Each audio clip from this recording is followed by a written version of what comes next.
Whatever you do in your life, the first time when you do it is always very difficult.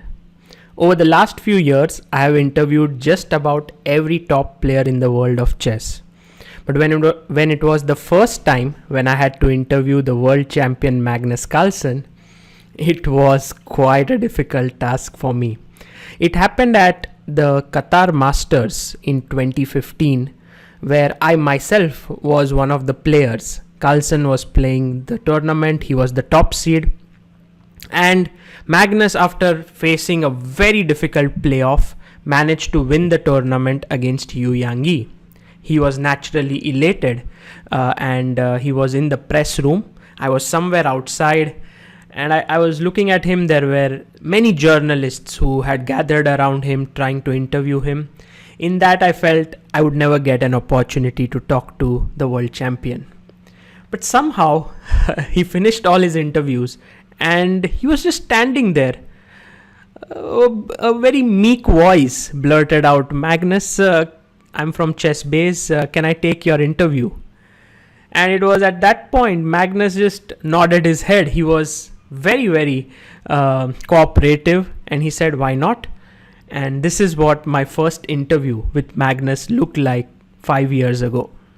Magnus Carlsen, congratulations for winning the Qatar Open. I just want to ask you, which was your most favorite game from this entire event? Well, my own favorite game was the game with Li Chao, no doubt about that. Since it's not often I get to give checkmate, and moreover, it turned out that the game was pretty correct from my point of view as well. So that was by far my favorite game here. Okay, and did you think that playing football on 2 days in the tournament helped you to get into the right frame of mind for this event? I don't know, but it was fun. But yeah, I think for such a tournament, doing a bit of exercise is good. Otherwise, for me at least, I would go crazy. Okay, and one last thing was playing the playoffs in London against Maxime Vachier-Lagrave and playing the playoffs here. Before, which event were you more nervous, over there or over here? Maybe actually I was a little bit more nervous here, since it was a different situation. In London, I was very happy to have gotten to a playoff. Here, it seemed like I was going to take Claire first, but yeah, it was a short playoff, and it was hard to get the rhythm, but fortunately for me, he had even a less of rhythm than I had.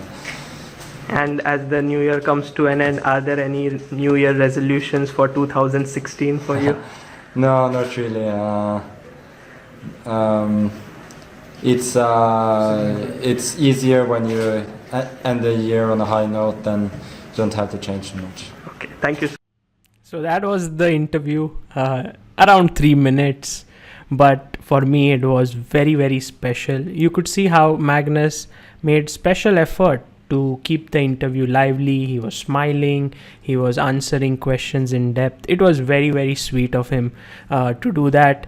At the end of the interview, he also said, after I shut off the camera, that you guys are doing great job, and it felt so nice that the world champion was actually reading my reports that were coming on ChessBase. With it, when he listened to this interview, he said, "Why did it end so soon? Why didn't you have more questions for Magnus?" And I told him that I was shivering from within. I was forgetting my questions, what I had to ask him. But it all ended well, and that's how it all began. This video was never published on ChessBase India, and later on I've managed to interview Magnus Carlsen several times, but this one will always remain a special memory.